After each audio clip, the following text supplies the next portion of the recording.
don't wanna pop a bottle off of ya. Chain swinging, clang clang, and it costs a lot. Bitch, I'm always at the guala, yeah, and you are not badass beat. Keep on going till you hit the spot. Whoa, I'm a big bag hunter with the bow.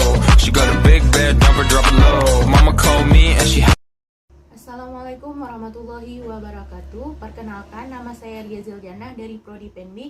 Ingin menceritakan sebuah kisah tentang Imam Ahmad bin Hambal dan seorang penjual roti. Bismillahirrahmanirrahim.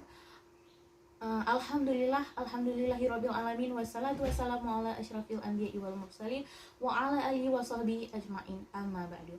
Pertama-tama yang paling saya utamakan panjat puji syukur kehadiran Allah Subhanahu wa taala yang telah memberi kita sehat badan, sehat pikiran sehingga bisa kita melaksanakan tugas pada hari ini. Tidak lupa pula salawat beriring salam kita sanjung sajikan ke pangkuan Nabi besar Muhammad sallallahu alaihi wasallam yang telah membawa kita dari alam jahiliyah ke alam yang Islamiyah seperti yang kita rasakan pada saat ini. Saya di sini ingin menceritakan sebuah kisah tentang dahsyatnya istighfar. Imam Ahmad bin Hambal atau yang biasanya kita kenal sebagai Imam Hambali, beliau adalah seorang murid dari Imam Syafi'i. Suatu ketika beliau berkeinginan sekali pergi ke negeri Basyirah Irak. Padahal pada saat itu beliau tidak ada hajat atau pertemuan ingin pergi ke sana. Tapi entah mengapa beliau ingin sekali pergi ke sana. Maka Syekh Imam Ahmad pergi ke negeri Basyirah Irak tersebut. Sesampainya di negeri Basyirah sudah memasuki waktu Isya. Jadi beliau melaksanakan Isya di masjid tersebut. Selesai melaksanakan sholat Isya, hati Syekh Imam Ahmad merasa sangat tenang. Memutuskan tidur di masjid setelah semua jamaah pulang. Tetapi ketika beliau beristirahat, datanglah seorang marbot dan bertanya, "Apa yang sedang engkau lakukan di sini ya, Syekh?" Syekh Imam Ahmad menjawab, "Saya musafir, saya ingin tidur beristirahat di sini." Jadi si marbot bilang, "Di sini nggak boleh tidur, Syekh." Jadi Syekh mengutarakan niatnya tidur di teras masjid. Tanpa menunggu lama, si marbot datang lagi. "Apa yang engkau lakukan di sini ya, Syekh?" "Saya musafir, saya ingin tidur di sini." Terus si marbot bilang, "Di masjid tidak boleh tidur, di luar masjid juga tidak boleh tidur," katanya. Karena si marbot itu belum mengetahui identitas Syekh Imam Ahmad, bahwa beliau adalah seorang Imam Ahmad bin Hambal.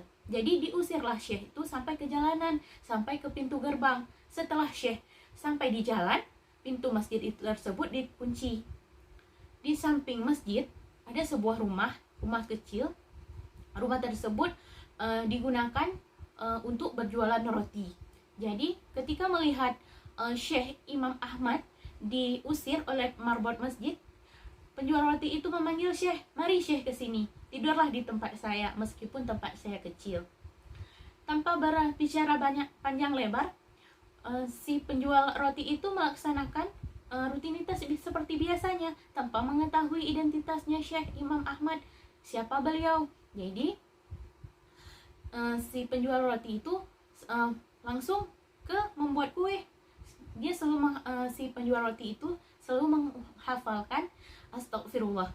Jadi mau membuat roti, dia mengucapkan astagfirullah. Mengambil garam, dia mengucapkan astagfirullah. Mengambil tepung, dia mengucapkan astagfirullah. Memecahkan telur, dia mengucapkan astagfirullah. Jadi Syekh ini merasa heran, mengapa dia melakukan itu. Jadi Syekh Imam Ahmad ini bertanya, "Sudah berapa lama engkau melakukan perbuatan ini?" "Apa perbuatannya?" Perbuatannya itu adalah beristighfar. Jadi si penjual roti itu menjawab, "Saya sudah melakukannya selama 30 tahun. Selama saya membuat roti ini, jadi saya melakukannya itu." Lalu Syekh bertanya lagi, "Apa yang engkau dapatkan dari melakukan hal tersebut?" Ia menjawab, "Apapun yang saya minta kepada Allah, selalu Allah kabulkan, kecuali cuma satu." Syekh bertanya lagi, "Apa itu?" Lalu penjual roti itu menjawab, "Yang belum Allah kabulkan itu adalah bertemu dengan Imam Ahmad bin Hambal," katanya. Lalu Syekh Imam Ahmad mengucap, "Allahu Akbar, Allahu Akbar. Inilah kenapa saya dari kota saya Baghdad ingin sekali pergi ke negeri Bashiro'ira ini sampai saya didorong-dorong oleh marbot, itulah karena istighfar dan doamu. Masya Allah, kata si penjual roti itu sambil sambil memeluk dan mencium tangan Syekh Imam Ahmad bin Hanbal. Jadi dari cerita tersebut bahwa kita bisa mengambil hikmah bahwa dengan beristighfar Allah akan melapangkan rezeki kita dan mendatangkannya dari arah yang tidak disangka-sangka. Hanya sekian yang dapat saya sampaikan, kurang dan lebih saya mohon maaf. Wabillahi taufiq wal hidayah. Wassalamualaikum warahmatullahi wabarakatuh.